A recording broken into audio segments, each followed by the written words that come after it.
Welcome back to That Rugby Podcast, brought to you by The Sports Booth. Hughesy, how are you? How am I? How you feeling? Emotions, they ran high last Thursday. I have no emotions anymore. It has been taken away from me. I took too long to process my feelings about the game, and the referee blew the whistle and took my feelings away from me and gave it to you. So I've got no feelings on this game. Really, just a tangent. Brexit was right. I don't know. Woo! Yeah, that was a... I watched that game with my dad and my brother, and I think our neighbours must have thought someone was getting stabbed in the last minute of that game. Just the simultaneous explosion from all of us. And I was in a different part of the house at that point because, funny story, I was watching that game with my dad and brother. We're sitting in the same room.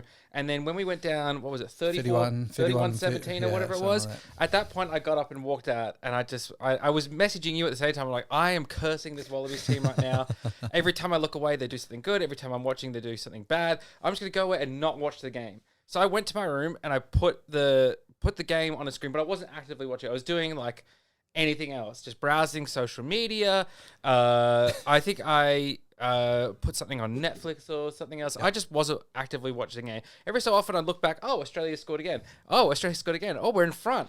Oh, geez. And so I'm like not really actively watching, whatever. I've got the sound on in the background, and I see we get a penalty right in front of the goal. I'm like, okay, this is really good. And then I'm like, I'm not going to watch. I'm cursing this team. And then I hear the referee blow the whistle again and say, taking too long. And I was like, what the actual fuck? And so I went back and watched the replays of it all.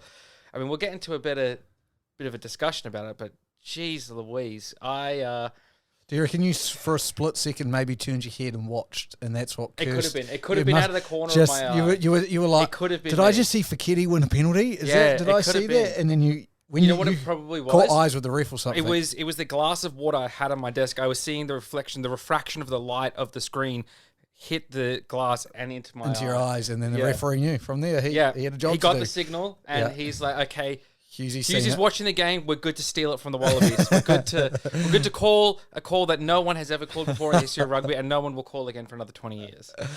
And voila. Let's get into it because we may as well. Like, obviously, it's a topic of discussion. Bledisloe won.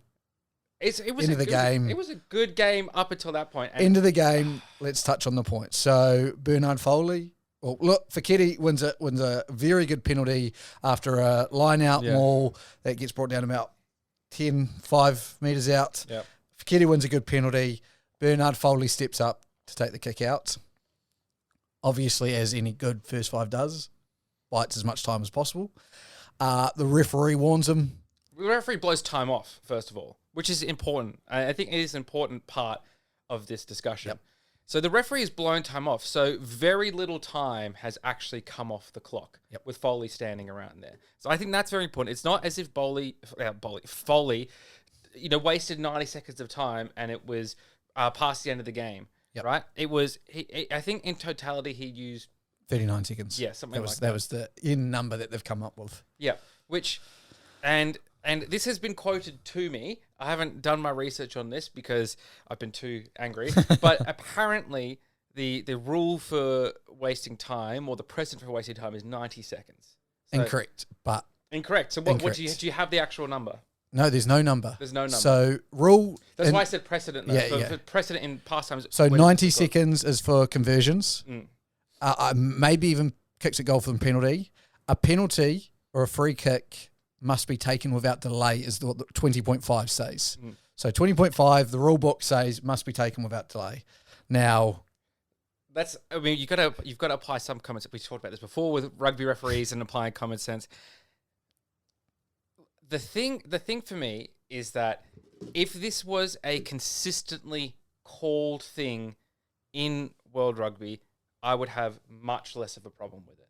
If this was something that people got pinged for frequently, or at least there was the threat of it happening frequently, you understand. But you play to what you know and understand the rules of the game to be. If previously something like that hasn't been called, you don't play to that, right? You play what every other first five in the world does. You do, like what you said, as a first five yourself. What every good first five does. Take so much time on the clock as he can. Even then, he hadn't taken that much time on the clock because the referee blew time off. For me, I don't quite understand as well why the referee just didn't keep time blown off until Foley kicks the ball.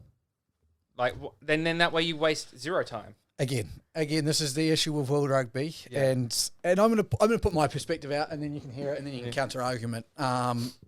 Now, my perspective of the situation is Foley gets warned, obviously.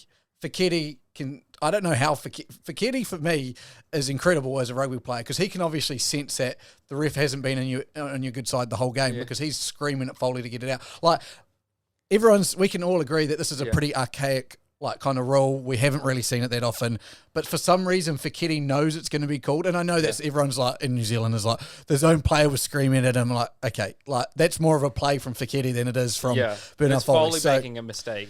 So when I go, okay, he has been warned, he doesn't kick it out. In all legitimacy, it's a rule. It can be called, and the ref has done everything right. If he truly believes that that's what's happening, and again, I don't want to get too much into the point that it hasn't been called before because I agree it hasn't. Like I put it into I released a YouTube video earlier, so if you haven't watched that one, watch it. But you just don't see this getting called, and someone it got called in this one game. I said the fact that you can point out that one game where it got called in is the thing. And a great example of this, I would love to go back and I'll find the clip. If you watch the end of the Waratahs versus the Crusaders game with Ben O'Keefe, who New Zealand's best ref, as we've said before, he 30 seconds of that game, there's a penalty left. And I think it's Gordon, pretty much wastes the whole time. Now, scrum doesn't get called there where, in fact, it probably it's more time wasting going on there than anything. So I'll bring that clip up, but I kind of go, to me, there's a few things to look at. Now, the ref's got it right with if he chooses to rule that. Does that get called at any other point in the game? Probably not. The Australians deservedly upset? Yes, I believe so. They're deservedly upset. If it happened to the All Blacks, I would have the exact same confusion on my face than they do. World Rugby need to change something? Yes. Now, you've mentioned it. I can mention it. The fact that it's left to no, again, interpretation and everything. Subjectivity. When I put in the comment, it's interpretation. It's not an interpretation. It has to go without delay. I go, then every single penalty should be taken like that, which it's not. So it's left to interpretation. Means you can't consult with your team. Means if it is without delay, penalty must be taken without delay. That means as soon as a penalty is called, the referee should look to the captain, and the captain has to make the decision immediately about what you're going to do. He should, theoretically, I'm the ref, I give you a penalty, I say, okay, what are you doing?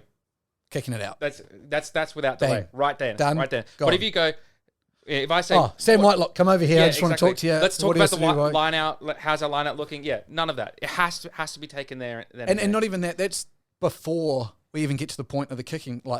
Okay, there, bang. Then we've got to get to the point where, now you've actually got to kick the ball out. Okay, line it up, bang, out. So I do get the frustration because that is just it's never happened at a penalty before. Never in a penalty has it happened. It's in the South African game plan of you get your penalties and you take as long as you can to bleed that time off the clock. Like it is, and that's not even, that's only a half sort of shot at the South Africans, but that's also showing that it's part of strategies of teams that they've worked around. Okay, take as much time off the clock as possible. It's not like we're disrespecting the ref or we're not listening to the ref kind of thing. It is we are trying to strategically work out how we can take as much time. It's essentially taking possession away from the other team. How can we take as much possession away from the other team as possible? Now, I'm not saying that's right or that's how it should be, but I'm saying that has been the precedent that rugby has set. That's it, definitely. For the past few years at least. So that means World Rugby have got a situation where either they go to what you say, and which I don't understand, it doesn't happen, ref just blows time off. Yeah. Now my thing is, I said it in the referee video, so watch that if you haven't, but 10 seconds to celebrate. After 10 seconds, again, it doesn't have to be bang on 10 seconds. We're not robots, but about 10 seconds, he blows time off. He goes and asks the captain. So the captain, like you said, can't waste time. Yeah. He goes and asks him, what are you doing? The decision gets made. Time doesn't go back on until the ball either leaves the foot or a scrum gets set or anything like that. I don't understand how that can't be something. You know what gets it for me? If rugby league can do it, Why can't rugby do Exactly. it? Rugby league, they have their time off now in when they go for scrums and things like that. Like if you take too And long even to a pack shot clock. Yeah. if you take too long to pack a scrum, they'll blow time off, right? So if rugby league can do it, rugby league, the game famous for its high quality refereeing, if rugby league can get it right, how is rugby union not got it right? And we're on opposite sides of this result here, and we're both agreeing that this was even though it was technically correct, the rules were again, it's open to interpretation. The rules were followed to the letter of the law down to every possible selection. Like he subject was to the referee's interpretation, because that's the thing. You've got the referee's interpretation there, so no one will ever agree. You can't if you're taking without delay literally. It's as soon as he gets his hands on the ball, he's got to kick it, right? Which is that's absurd. That's absurd. That's Alice in Wonderland level of absurdity. I just want to say as well, I think vice versa, like I can understand the All Blacks fans being like, well, it's obvious, it's in plain sight. He's been told to kick it, because I think if it was vice versa, Wallabies fans would say the same thing. You find the law, you see it. Again, it's now interpretation of whoever team got the result is going to interpret that law the way they want to interpret that law. I'm sure I would be in your exactly your shoes, where like that fucking sucks, but hey, I'll take the win. Exactly. Like that. They're looking at it and they're going, oh, the ref did it right. Like he's not wrong. He's not wrong. Like he isn't, but again, it just left it up. So the way I left it and the way I still believe it's the right call for rugby. For the whole entire rugby, these are the calls we want, because we've always said we want ball and play. Yeah. At the time and the situation. No, it's right. Exactly. As an All Blacks fan, it's the greatest call in the world. Yeah, Shakespeare said discretion is the better part of valor, and it's knowing when to put your foot down on something. If the referee is thinking with 90 seconds or so left in the game, like, I've got to put my foot down here, he's really not listening to me. It's like, mate, we've played 79 and a half minutes or 78 and a half minutes of rugby already, right? We don't need that. I mean, the thing that gets me is, I know when he blew time off, he asked first for, and he get 10 to play on. Yeah. And that was cool. 10 play on as soon as I blow time on. It doesn't happen. But surely you just blow time off again and you go, hey, as soon as I blow this whistle, if that ball's not kicked, then it's going to be a scrum. Like, again, I think even just saying, I'm blowing time off and then saying, I'm going to blow time on again. If you don't kick it out, I'm giving them a penalty. I'm giving the ball away. Like an actual... A full-on warning. A full-on warning saying, play it on immediately as soon as I get out. That's not a warning. That's an instruction. That's not a warning. Yeah, I agree. And I think as much as, again, it was as a referee, it was a courageous decision, because, again, he was going by how he interpreted that law. Yeah. And so he backed himself. Now, communication massively lost. Like, again, if that's an English-speaking referee, I don't think this issue even arises either, because I think he goes, 10, you get rid of it, I'm calling a scrum. But, again, it's a French referee communicate. I think that all plays a part. So I'm like, again, if this happens in a Rugby World Cup final, imagine it. Imagine the scenes. And that's sort of that's what really shits me about this as well, is... Look, like you said, these are the type of calls we do want to see in the game eventually. And like you said, not in this moment right now. Look at the crowd we had down in Melbourne for this game. All the people tuning in. This was all over social media as well. The game. As a person watching rugby, why the fuck would you ever want to watch again? Like, that's the most horrific thing I can imagine. You're someone that's come fresh into rugby. You're starting to get into rugby, or you want to get back into rugby after a little bit of a hiatus, which there are those of us that have done that. I didn't follow rugby for a few years because I was frustrated with the game. Imagine if I'd come, like, if a person like me comes back into the game, right, after not having followed it for a few years, thinks, I'm going to watch this game. They watch a great comeback by the Wallabies like that, and then they see that shit at the end of the game. Why the fuck would you stay? Like, that's so disappointing to so many people. You could see the crowd just sitting there at the end of the game like, what the actual fuck? Like, you have to take into account, like, I just can't believe the circumstances of it were not taken into account, and realizing that, hey, there is a time and a place to be establishing these things, and it's early in the game. If you're going to establish this time-wasting thing, do it early in the game. Make sure you have clear warnings about it. No one's time-wasting at the start of the game, though. That's your issue. I don't know. People take time. Take time, but again, they're not. They're just it's again, it's not. I don't think that's the thing. It's not the reason this call was made. Let's be honest, is because of the time of the time of the game. Like, because you don't make this call unless you're doing it at the end of the half or something like that, and a team's just trying to get to halftime. But you just don't, because for last 5 minutes is when time wasting is going to be like a strategic thing rather than a South African slow the game down. They do it better than anyone, but it's not. It doesn't get seen as a strategic thing because it may not be as prevalent earlier in the game. So it is hard. I get that, but I get what you're saying as well. Like a lot of it just wouldn't have been discussed in any film room by any referees. Like, it's just the communication to me gets me. Like to sit there and go, you're not going to warn them to and everyone's going to sit there, and all you New Zealand fans, I get it, we won, I get it, it's by the letter of the law, it's the law, but let's feel some sympathy. Like, you're going to sit there and you're going to say, oh, why does he have to warn him for a scrum? Hey, if Beauden Barrett was in that position, I would have hoped he got warned for a scrum. Now, I say if Beauden Barrett's in that position, he kicks the ball out. But hey, I want to say another thing. After the 39 seconds that Bernard Foley took as well, he would be taking as much time as he could. Any fly half in the world would be taking as much time as they could there, especially when they just said, just kick it out. They haven't said, like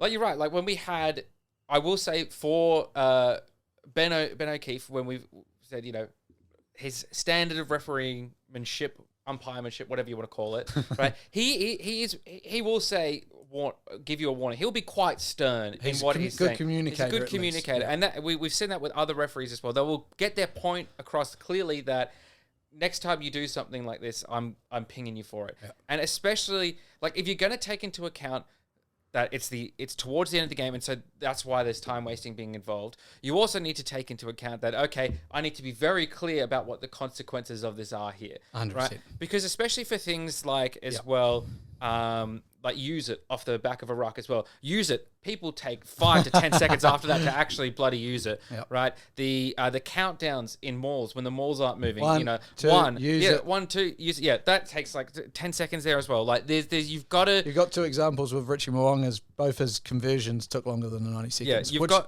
you've got to be consistent across the game. You've got to be consistent across all games as well, and that is another thing that, I mean, look, it was shit then. You just got to hope. What we've got to do now, we can't dwell on it. It's done. Nothing's going to change it. What angers me as well is that next year we've got the Rugby World Cup, so we've got to wait even longer and things like that. Like the positives that could come from this, though, is that with all the attention this has garnered, negative-wise, you hope it puts some pressure on World Rugby to be like, okay, we've got referees from all over the globe. We are an international sport. We should have an international standard for refereeing, international accreditation required to referee international games. You have to be accredited with this body to referee these international level games, right? To ensure that we have the same standard, or the referees are held to the same standard, no matter if they're coaching Namibia versus South Africa, Australia versus New Zealand, Canada versus USA, or England versus Australia, whoever. You want to ensure that every game of the Rugby World Cup next year is refereed to the exact same standard. But that's never going to happen, because it's this is what I said in the video. Interpretation, like our game is set up with so many interpretations of rules.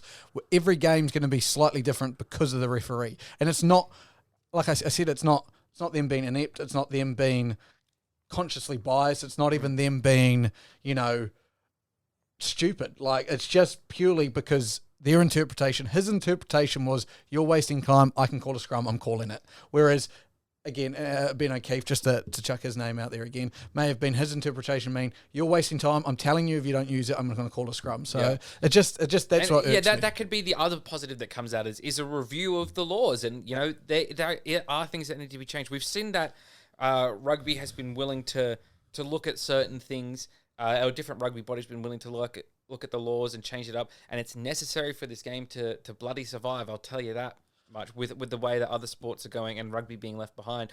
There needs there is so much thing, and we've talked about it before on the podcast, and you've definitely talked about a lot about putting different things in there to save the amount of time that the ball is actually in play, that rugby is actually being played, right?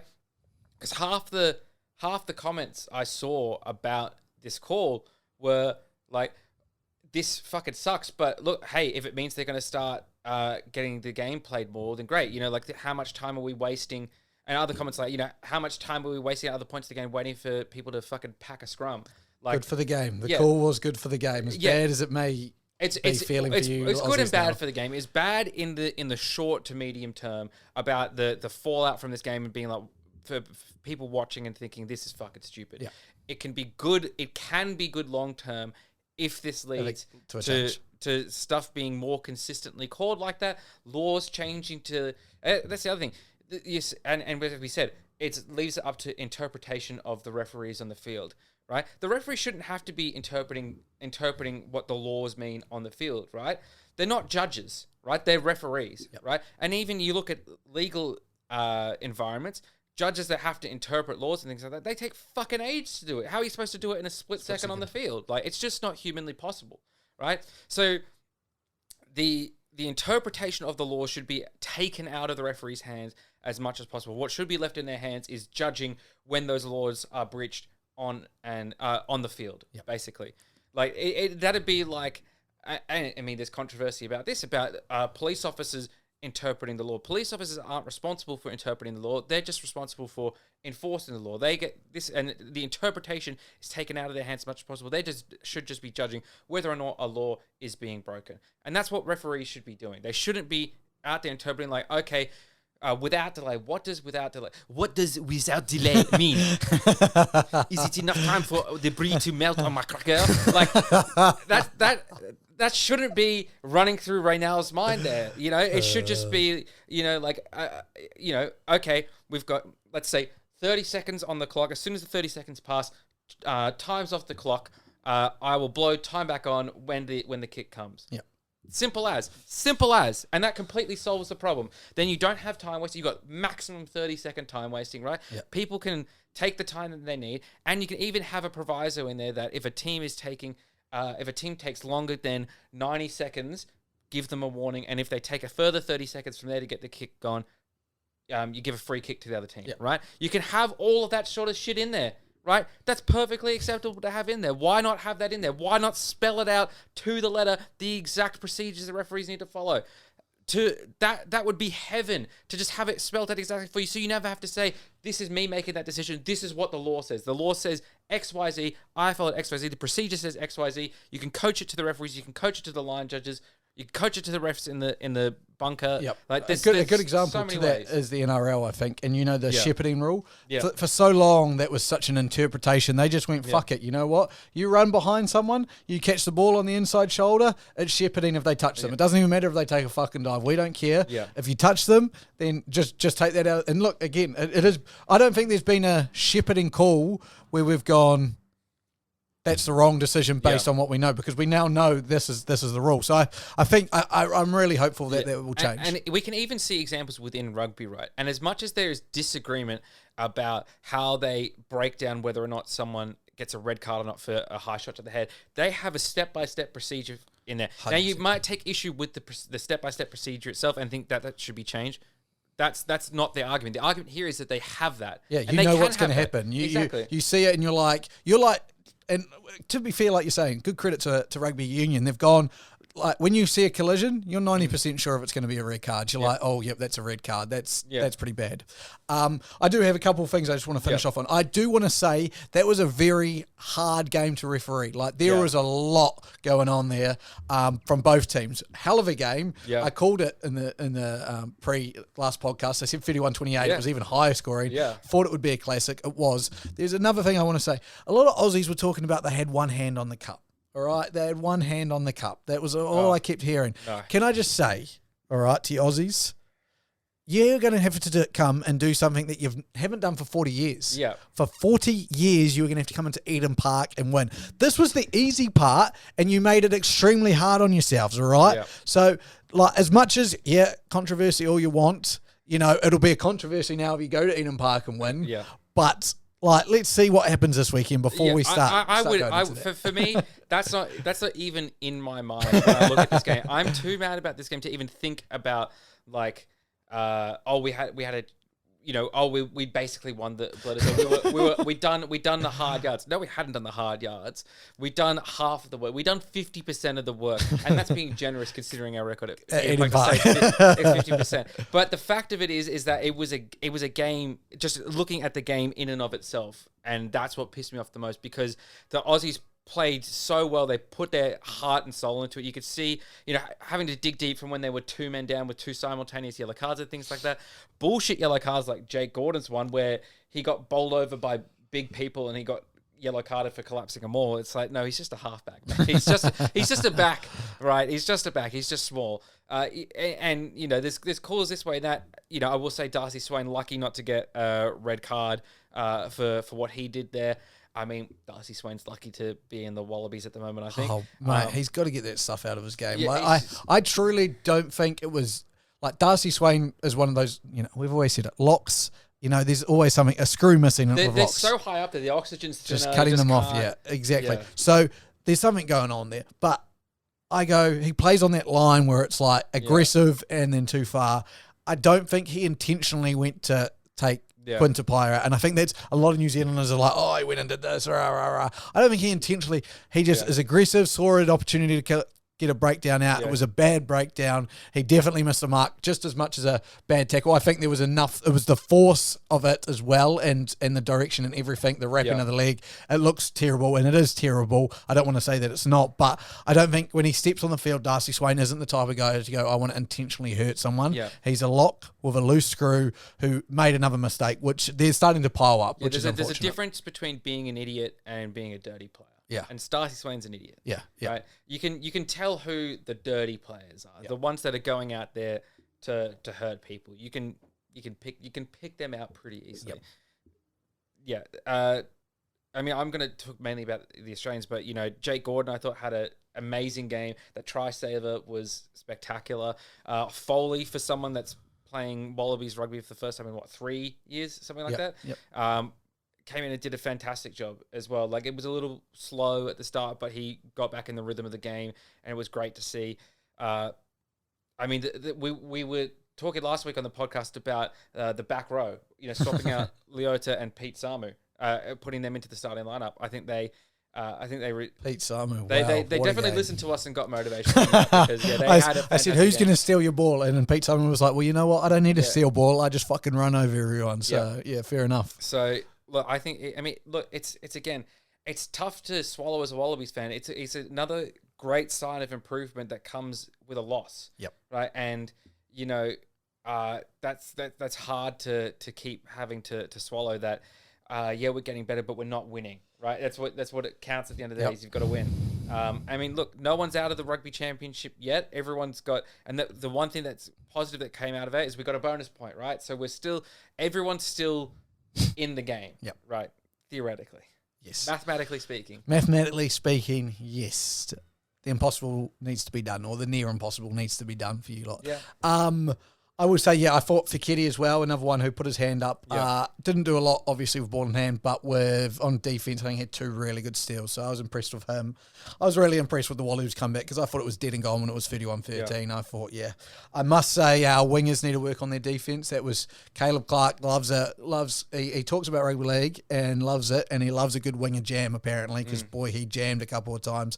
Jordan couldn't tackle to save himself, and then obviously now we've got a midfield issue. Now, this gives me the belief that we should do what I've always kind of wanted, and that's Geordie Barrett into 12, Will Jordan into 15, and then bring in like Sevu Reece, doesn't really matter.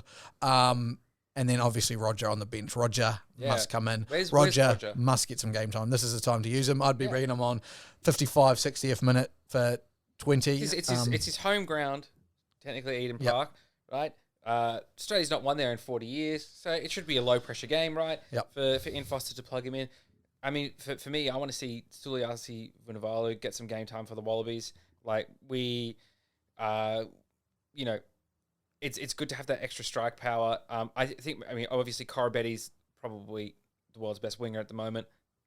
Might be biased, but arguments can be made. Arguments can be made, but he's up there. He's a world-class winger. Tom Wright hasn't played badly, but I would just like to see that juice from Vunivalu. Like, the 7 minutes or whatever he had in the game against England, he came on and made some two, really good meters. Yeah.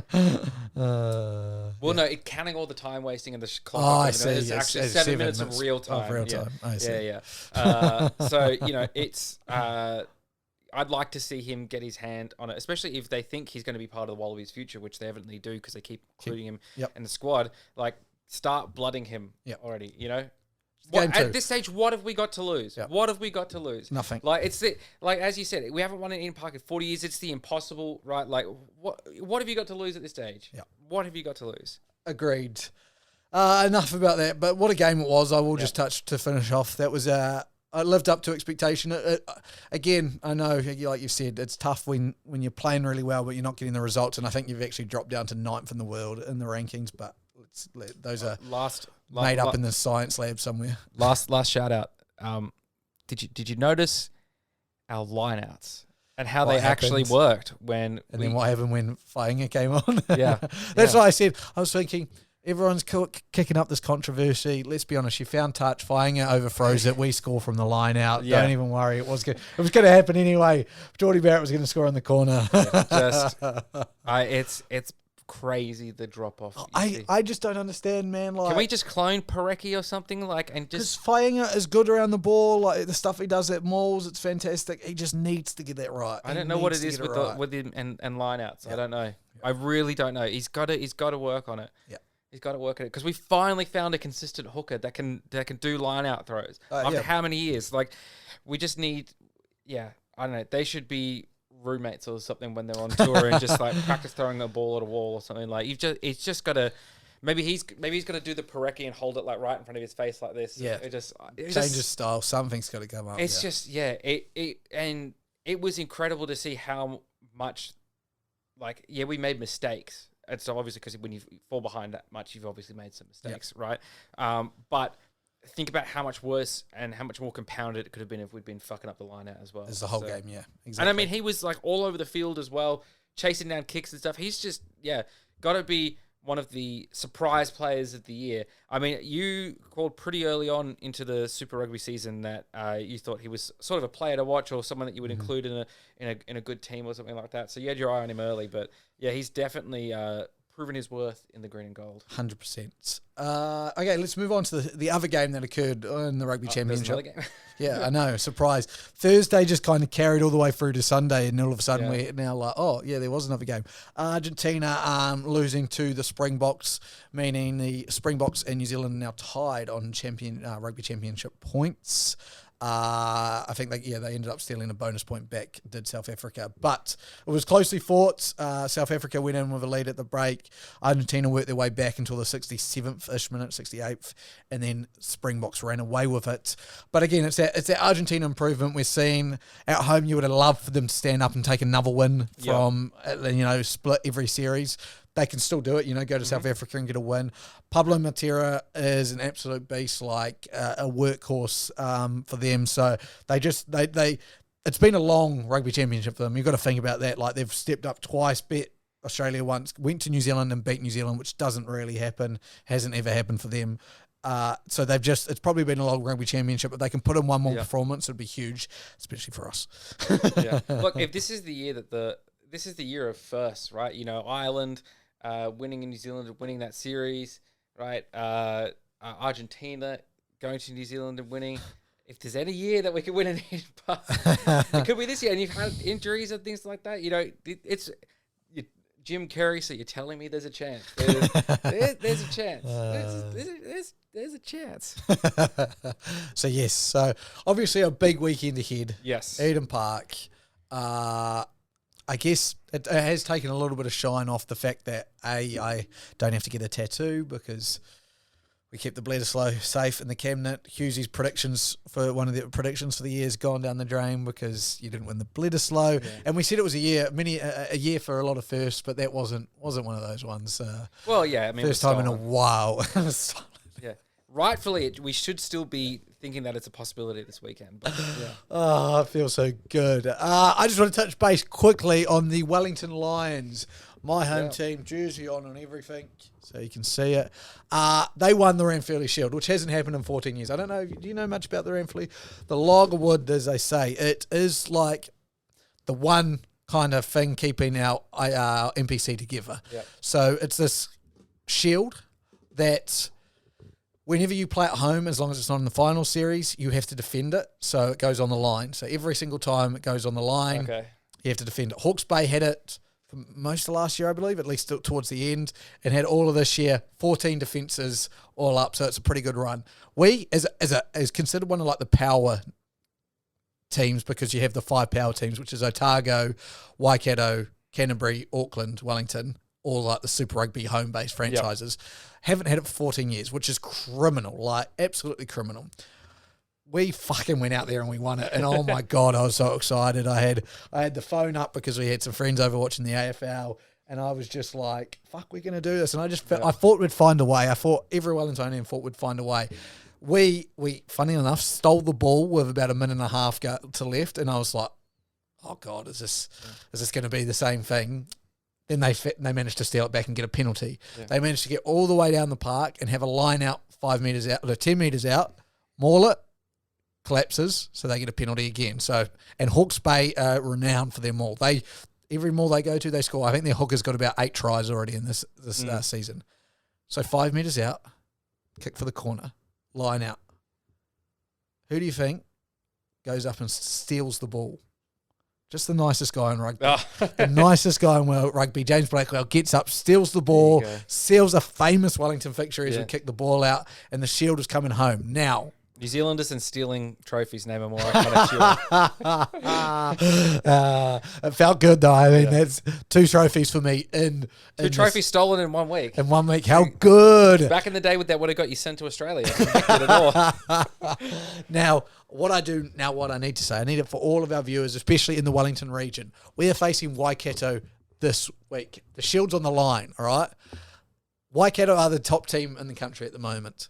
If we can win this game, the Shield stays away for the whole off season. It stays in Wellington, all right? So if you're a Wellingtonian, okay, I know we only get about 100 people to Westpac Stadium every game. Let's try and get a few thousand there, and let's defend this fucking Shield, all right? First time in 14 years. Yep. Surely we can get a decent crowd. I'm hopeful. The rallying cry has gone out. Sports booth, I want to see it. If you want to, I'll buy you a ticket. Flick me a message. I may even buy you a ticket. There you go. All right. First 5 in at least. Yeah. They should be doing something free in Wellington. If they're not doing something like that, it's ridiculous. But definitely we'll buy some Need tickets. to get someone like Matty Nable up there from the Rugby League and just to give like an epic rousey speech like the start of State of Origin or something like that. Exactly. And how about this guy? The nicest guy in rugby, James Blackwell. Yes, so he's a footy player. So very, very keen to see that. Other than that, it was obviously a big week and a big weekend of rugby. I'm very excited. You know, as much as I've loved this rugby championship, I'm very excited for it to be over and so we can get over to the Northern Tour in October, November, because I think that will be fascinating to see some squads go over. I think we'll see some younger players getting opportunities because they'll be wanting to blood, next year's World Cup as much as possible. So I'm excited for all of the end of the year rugby. I'm excited for this weekend as well. I hope the Aussies just take the pain and bitterness from last Thursday and just hold it in them all the way through the World Cup or whatever, and just pummel everyone. Just fucking hit them. Doesn't even matter like necessarily the result, but just play angry the rest of the time. Yeah. I think they need that. I mean, this could light the fire in the belly type thing like that. It could be like, I know we've already talked about it, but I do want to mention it is really interesting what happened there, because what I think also gets left and not a lot of commentators or reporters have mentioned it. No Michael Hooper. Yeah.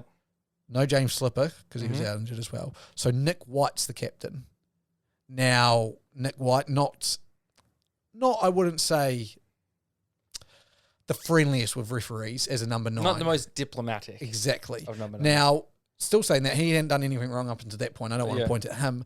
But I think if that's Michael Hooper or anything like that, again, there's probably a lot more communication going on. Communication to the captain. To the captain, because, like, at the point he goes, who is the captain? He didn't know who the captain was at that point. So I do want to say there was a lot of moving pieces in that moment, and it's fascinating. Again, like we've tried to say it, like a lot of times league gets these stories and, it takes over the news. I don't think I've seen rugby more on the news the past, 5-6 days than it's at the been moment. almost as big as Queen Elizabeth these last couple of days. Honestly, that from the moment it happened to like Saturday, Sunday, it was the biggest news story probably in Australia up until the Swans victory over Collingwood. I think it was probably the biggest news story. Second tragic death in recent weeks for us.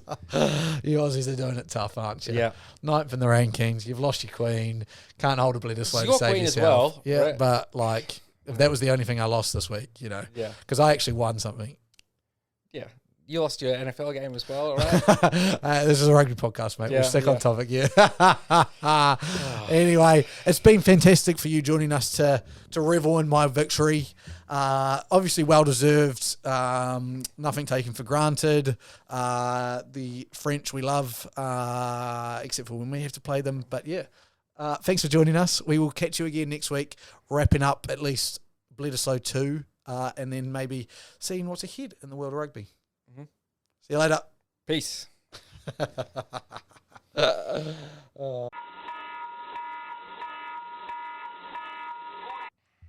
good? Yes. You've been able to... I'm still fucking pissed.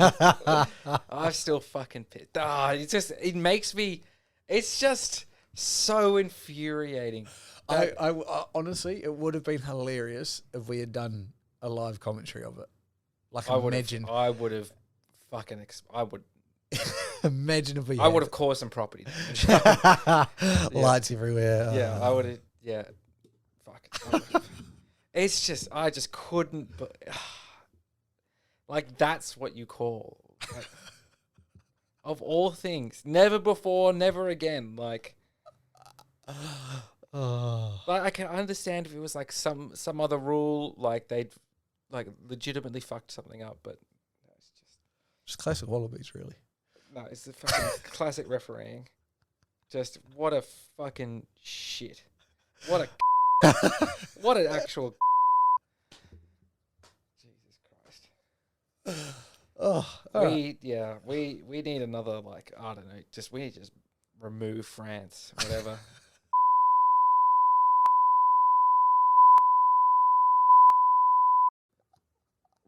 Whatever we need to do. You know what? I'm fucking glad we didn't buy those submarines now. Fuck you, France. They probably would have said we're taking too long to get the submarines and flooded the damn thing.